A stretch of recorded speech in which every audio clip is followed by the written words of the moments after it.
From the News Channel 5 Network and Comcast, this is Inside Politics. Hello, everyone. I'm News Channel 5 political analyst Pat Nolan. Welcome to Inside Politics. The shockwaves are still reverberating on Capitol Hill here in Nashville after the Republican takeover of both houses of the General Assembly in the November election. Now comes the specter of a very tough legislative session and budget in the next year. We'll talk about those issues today on Inside Politics with a longtime legislative reporters in our second segment. But first, we are happy to welcome in the Minority Leader of the State House, soon possibly to be the next Speaker of the House, Representative Jason Mumpower. Representative Mumpower, thank you for being with us. Thank you. Congratulations on your victory. And thank you. Most people were a little surprised that the Republicans actually thought they'd get close, but didn't think they'd take over the House. Were you one of those that was a little surprised election night? Well, I fortunately was in the field during the entire election season working with candidates in individual districts, and I had a good feeling about it.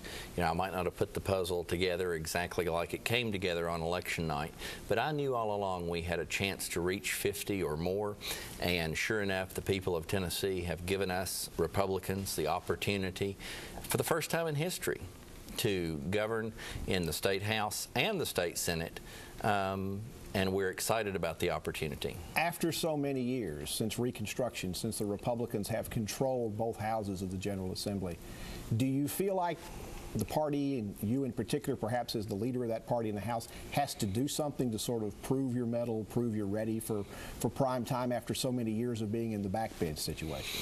Well, certainly I do. And what we have to do is govern in a responsible way, meet the needs of Tennesseans in their everyday life, not increase any burden on them by doing things like raising taxes or being burdensome with more regulation.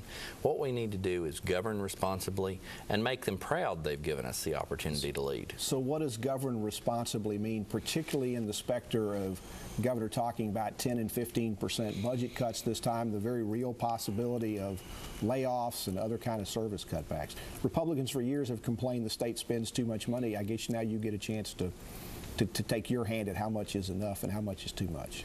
You know, economic times are tight in the state of Tennessee right now, and that's no different than it is in any other state in this union. Our nation is going through an economic slowdown.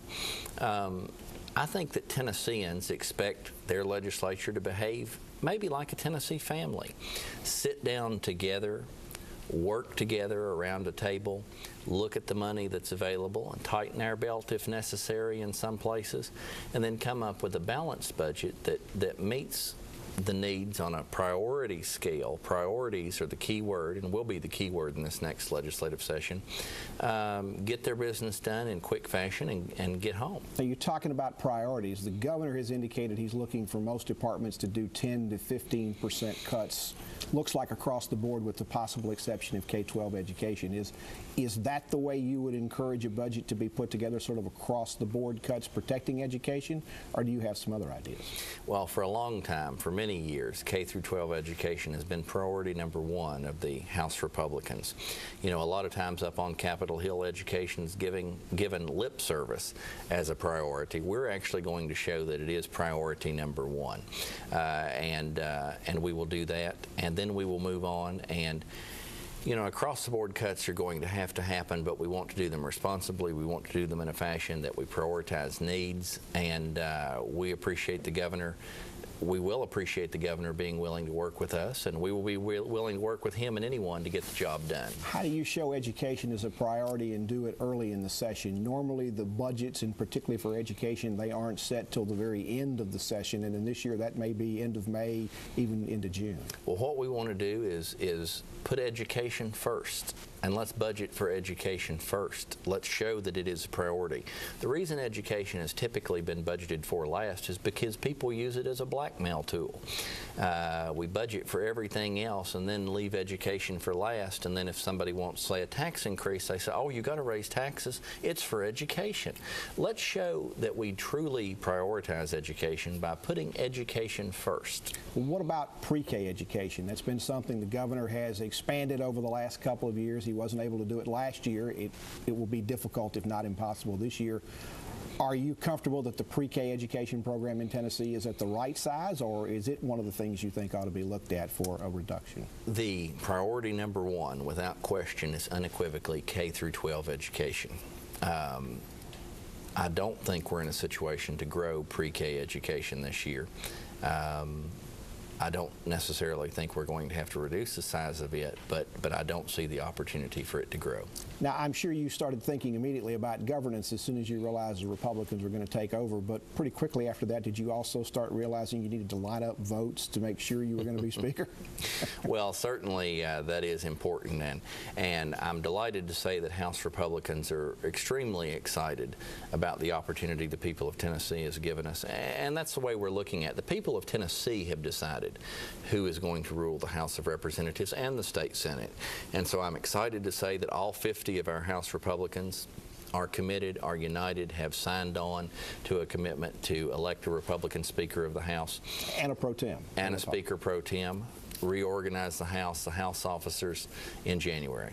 Now, I think you masterminded that letter. Did you have any reluctance or any problems getting all 50 of your members to sign on? It didn't name you as the Speaker per se, but it did say Republican.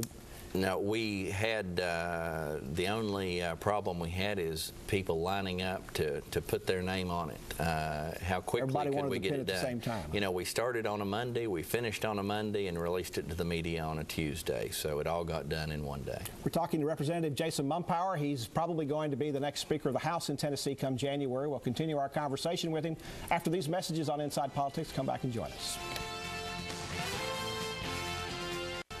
Welcome back to Inside Politics. We're talking with Representative Jason Mumpower. He's the minority leader of the current Tennessee House of Representatives. He's likely to be the new Speaker of the House come January when the new state legislature gets started.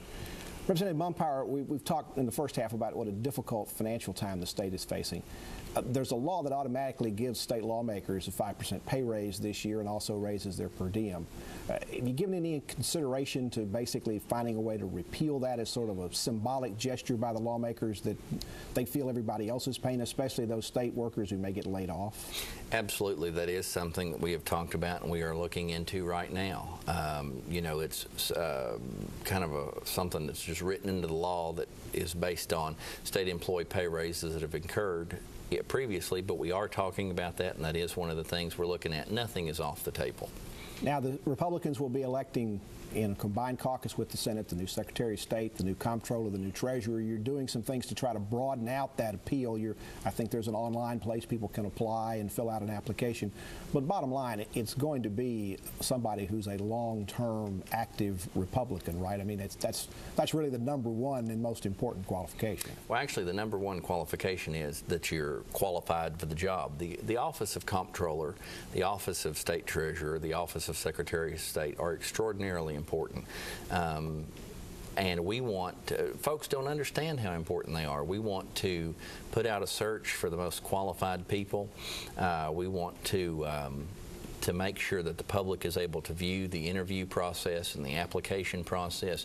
We're going to make this more open than it ever has been. What we're trying to get away from is actually the good old boy system that's existed for so long.